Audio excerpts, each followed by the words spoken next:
आप सभी श्री संतों को मेरा नमस्कार। सभी भाइयों को राम राम। आप सभी संकल्प लेते हैं, दीर्घ संकल्प लेते हैं कि हमें 108 माला करने हैं। 108 माला जब तक नहीं करेंगे तब तक हम साधना पर से नहीं उठेंगे। फिर आप संकल्प करते हैं कि हमें 1.25 महीने तक करना है। अनेकों देवी देवताएं की साधना, उच्च कोटि की जो साधना होते हैं वह 41 दिन मिनिमम मानी गई है। और आप 41 दिनों तक साधना करते हैं। जब आप 41 दिनों की संकल्प मन में लेते हैं और आप 108 दाने की 108 बार जपने की संकल्प लेते हैं, एक बैठान में या फिर एक बार में, जो भी आपका संकल्प होते हैं उसे पूरा करना होता है। क्योंकि पहले ही आपने दीर्घ संकल्प लिए हैं। दीर्घ संकल्प का मतलब होता है कि इसे हमें करना ही करना है, चाहे आंधी आ जाए, तूफान आ जाए, भूकंप क्यों न आ जाए।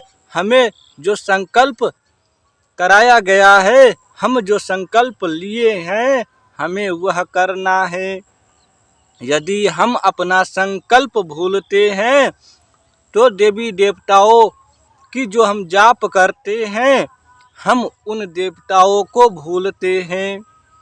कई संतों को मैंने देखा, जो नए संत होते हैं, जो नए भक्त होते हैं, उनको मैंने देखा जब वह संकल्प लिए हैं तब वह माला को जाप करते हैं। नया नया में तो खूब जपो माला। नया नया जो साधक होते हैं वह खूब माला को जापते हैं। और जो पुराने साधक है वह तो पुराने हैं, उनका संकल्प कभी नहीं देखता, कभी नहीं विफल जाता। जो नए भक्त हैं, जो नए भक्ति के मार्ग चुने हैं, उनको संकल्प में त्रुटियां आते हैं और उन्हीं को जगाने के लिए हमने यह वीडियो बनाया। और आप जब भक्ति का मार्ग चुनते हैं तब आप नया नया में खूब जपते हैं। 8 दिन 9 दिन तक घसीट के चला, 10वें दिन तक कैसहू कैसहू करके आपने जपा। 11वें दिन देखा तो माला आपकी गोदरेज में बंद है। जो माला आपने लिया संकल्प में, वह 11वें दिन आपका माला गोदरेज में बंद है। आपने जो जप करने की संकल्प लिया वह आप 11वें दिन भूल जाते हो, या कैसा भी परेशानी आता है उस परेशानी के मार्फत आपने वह करना छोड़ दिया। 1-2 दिन फिर छोड़ दिया और फिर माला उठाए और फिर लगे जाप करने। यह कोई भक्ति नहीं है, यह कोई जाप करने का सिस्टम नहीं है।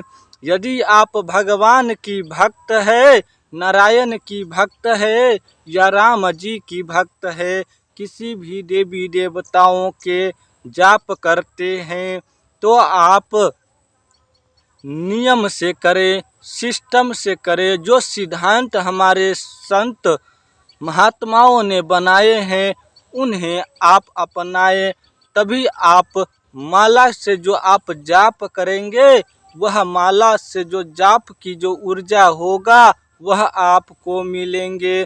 देवी देवता आपकी मनोकामना जरूर पूरा करेंगे। और आप भजन करते हैं तो भक्ति में जिस तरह से लीन हो जाते हैं, जो संत है उन्हीं को पता कि कैसे भक्ति में लीन होते हैं। और आप माला जाप करते हैं तो आपको पता कि माला को कैसे पकड़ना है, कैसे जपना है। और जिसको नहीं पता, नए नए जो भक्त है, वह तो नए में खूब जपा, खूब मेहनत किया। और जब 11वें दिन आते हैं तो उनका पेटी में माला बंद हो जाते हैं। तो उनको बारे में मैं कहता हूँ कि जागो जागो। किसी किसी को तो मम्मी जगाती है, किसी किसी को तो सूरज देवता जगाते हैं, किसी किसी को तो बच्चा घर में रोते हैं तो जागते हैं। यह कोई सिद्धांत नहीं, यह कोई नियम नहीं, यह कोई संतों का व्यवहार नहीं। संत वह है जो नित्य कर्म समय पर करे, जो अपना प्रतिदिन का जो कर्म है, जो भी जाप मंत्र तंत्र भोजन इत्यादि करना है, वह सब समय पर हो। जो संतों का सिद्धांत है, नियम है, सिस्टम है, उसे अपनाए तभी संत है। नहीं तो ऐसे ही लोग कुछ भी करते हैं, तो ऐसे ही करने से कोई संत नहीं होता। कर्तव्य करने चाहिए व्यक्ति को। जो व्यक्ति सच्चे मन से भगवान को याद करते हैं, उनका मनोकामना जरूर पूरा होते हैं। आपका भी मनोकामना पूरा होगा जब आप भगवान की भक्ति में लीन हो जाएंगे। जब कोई भी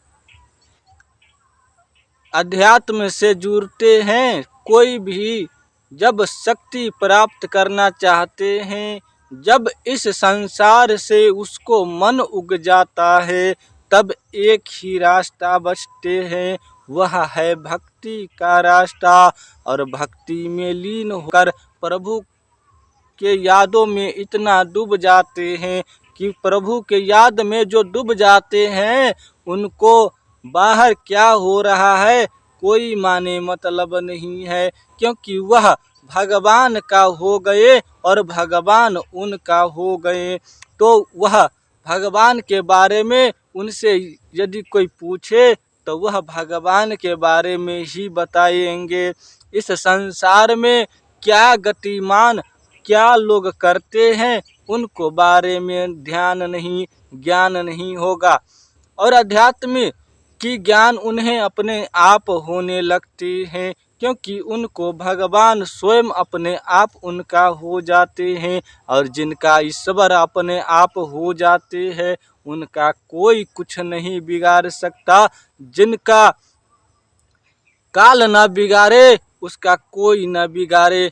इसलिए जो भगवान के भक्ति करते हैं, उनका कोई कुछ नहीं बिगाड़ते। जब समय वैसा होता है तो समय से बड़ा कोई नहीं है। समय सब पे लागू होते हैं, इसलिए समय जब जिस पे लागू होंगे, जैसा गति जिसको लिखे होंगे, उसी गति को मुएंगे। जिस गति से स्वर्ग जाने होंगे, उसी गति से जाएंगे। इसलिए जो भी लोग भक्ति में रमते हैं, भक्ति भगवान से जुड़ते हैं, वह भगवान जानते हैं कि हमें अपने भक्त को किस स्वर्ग में भेजना है, कैसी सुखी देना है, कैसे उनको रहन सहन में सुखपूर्वक आनंद होना है। सब जो है ईश्वर करते हैं। यह सब भगवान का ही लीला है। और इस लीला में जो समय लागू होते हैं, वह सब पर होते हैं। इसलिए आप लोग संसार की वाणी, संतों की वाणी को पहचानिए। संतों की वाणी में ईश्वर की महानता, ईश्वर की वाणी छुपी हुई है। और उस वाणी को निकालिए और अपने हृदय से लगाइए और भक्ति भाव में रमे रहिए। जय सद्गुरु महाराज की।